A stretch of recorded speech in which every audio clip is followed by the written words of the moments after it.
தர்பசாயின் நமஸ்துபியம் கர்ப்பவாச நிவாரகாக சமுத்திரராஜகர்வக்ன சர்வமங்களதாயகாக. இந்த திருப்புலானி கஷேத்திரமானது சுமார் 24 சதுரங்களுக்கு முன்னாடி புல்லவர், காலவர், கண்ணன் என்று சொல்லக்கூடிய 3 மகரிஷிகளாலே தப செய்யப்பட்ட இடமாக இருக்கிறது.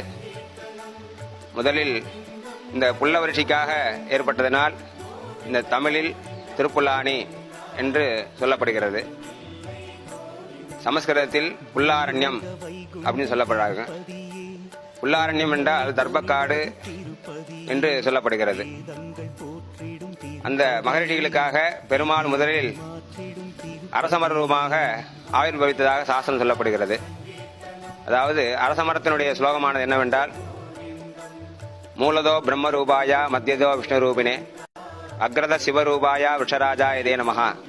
அதாவது அரசமரத்தின் மூலமான வேரிலே பிரம்மாவாகவும், நடுவிலே தண்டுவடத்திலே விஷ்ணுவாகவும், மேலே கிளையில் ருத்ரனாகவும் சொல்லப்பட்டதாக சாஸ்திரம் சொல்லப்படுகிறது. அந்த மகரிஷியின் வேண்டுகோளுக்கிணங்க பெருமாள் முதலில் அரசமரமாக காட்சி கொடுக்கிறார். நீ யார், எதற்காக எங்களை காப்பாற்றுக என்று கேட்கும்போது பெருமாள் சொல்கிறார், நான் எல்லாருக்கும் அந்தராத்மா நான் தான். அதாவது 3 மகரிஷிகளாக இருந்தாலும், 3 ரிஷிகளுக்காக உங்களுக்காகவும், 3 ரூபமாக இருந்தாலும் எல்லாருக்கும் பிரம்மா, விஷ்ணு, சிவன் ஆகிய எல்லாருக்கும் அந்தராத்மாக நானே இருக்கிறேன்னு சொல்லி ஆதி ஜெகநாத பெருமாள் என்கிற திருநாமத்தோடு இந்த திருப்புலானி